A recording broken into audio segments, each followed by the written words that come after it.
Hello and welcome students. In today's video we are going to discuss the first chapter of biology, that is the fundamental unit of life.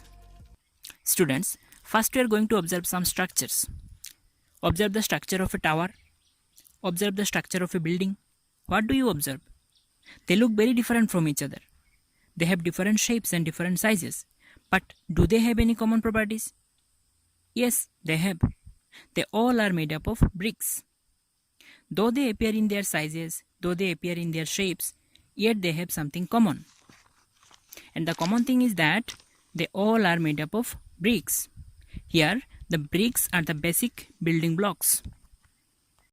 Similarly, there are millions of living beings on this earth, and they also differ in their sizes, they also differ in their shapes. However, they all are made up of some common, same building blocks. And what are they? These building blocks are called as cells. Now, very fundamental question, a very basic question arises. What is a cell? Let's define a cell. The cell is the fundamental, structural and functional unit of living beings. It is the smallest part of the body of an organism, which is capable of interdependent existence and of performing the essential functions of life. Every organ in our body, let's take for example the brain, the muscle, even our bones are composed of hundreds of thousands of such cells. And if this is true for animals like us, then similarly it is true for plants also. Every part of a plant, say the leaf, flowers, the roots, even the wood is composed of large number of cells. Let's look at some characteristics of cell. Every cell has its own life. Old and weak cells in the body continually die and are replaced by new cells. All organisms, including ourselves, start life as single cells, called as the egg.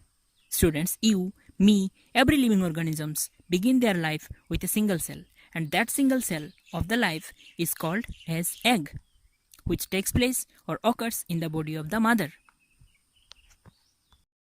Cells are so small that they cannot be seen with the naked eyes. Cells are microscopic. That means you need a microscope to observe cells. Now let's learn the topic, the invention of the microscope and the discovery of cell. Students, the first microscope was constructed by Dutch scientist Antonie van Leeuwenhoek. He was an ordinary public official who ground lenses and made microscope as a hobby. Can you imagine, students, he made microscope just as a hobby.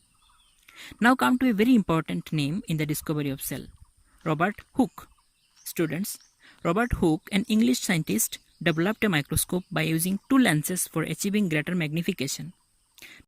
After learning about cells and discovery of microscope, let's move on to a next topic, which is called as cell theory. What is cell theory? Students, it is various concepts put by different scientists about cells. So let's begin. Robert Hooke examined a thin slice of cork under his microscope and observed that it was made of tiny box-like compartments piled up together.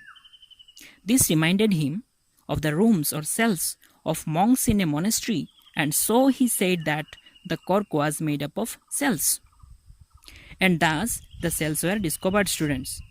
The cells that Robert Hooke, however, saw were all dead cells, and they have only empty boxes or the walls. The ordinary compound microscope of today is a greatly improved design of the original Hooke's microscope. The invention of electron microscope added further to the unknown facts about cells. In 1838, Matthias Schilden, a German botanist, announced that every plant is made up of a large number of cells. He added that each of these cells perform various life processes. A year later, Theodor Schwann, a German zoologist, made similar discoveries in animals. He declared that all animals and plants are composed of cells which serve as the units of structure and function. Rudolf Virchow in 1858 made an addition to the cell theory by saying that all cells arise from pre-existing cells. Students, the cell theory states three major points. First, the cell is the smallest unit of structure of all living things. Second, the cell is the unit of function of all living things. And last but not the least, all cells arise from pre-existing cells. After learning about cell theory, let's learn about the number of cells in the body of an organism. Let's learn about the size and shape of cells. Students, depending on the number of cells, organisms are classified into two categories: single-celled organisms and multicelled organisms. Single-celled Many plants and animals are made up of just one single cell. They are called single cell organisms. Their body is unicellular, like bacteria, amoeba, etc. Now come to multicellular organisms. Most plants and animals we see around us, including ourselves, are made up of millions and billions of cells. We are multicellular. For example, human beings, mango, etc. Now going further, students. Now the topic is about the size of the cells. Cells are very small and are seen only with a microscope, as we earlier discussed. Smallest cell are the bacteria, ranging from 0.3 to 5.0 micrometer. Red blood cells, about 7 micrometers in the human body, etc. The unit to measure the cell is micrometer. The longest cell are the nerve cells, you commonly called neurons. Largest cells are the bird's eggs. Ostrich egg is the largest single cell of the living world today. Going further, students, cell shapes. Let's see, students, cell shapes are always to suit the functional requirements. Students, cells vary greatly in shape. Cells may be disc-like, polygonal, rectangular, cuboid, thread-like, branched or even irregular.